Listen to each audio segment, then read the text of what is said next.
Hey everyone, happy Wednesday. I wanted to come to you in the middle of the week just to drop a little bit of hope into the middle of your day.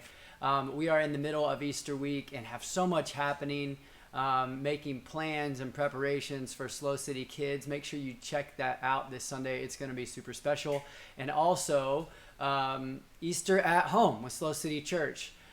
We've been praying for this day, and we've had this day circled on the calendar. We didn't know it was going to look like this, and the unexpected kind of happened.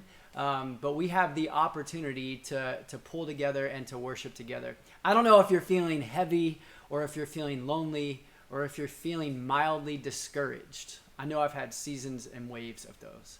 But I just want to encourage you. Put courage inside of your chest, inside of your heart today.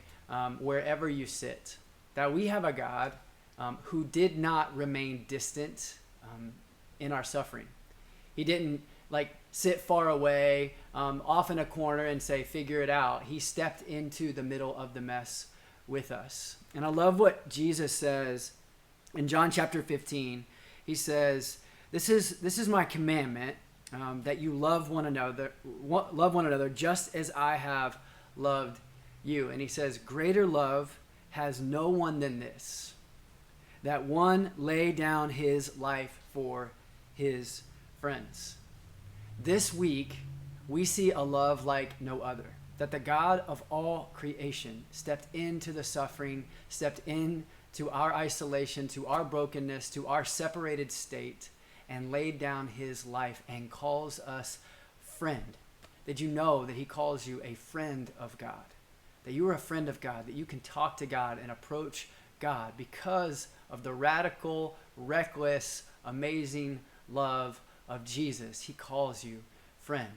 And so today, wherever you are, I'm just encouraging you to approach God in that way, to see his love and to know that he is approachable and good, that he steps into our suffering and he declares hope in the middle of the darkness, life in the middle of all this death.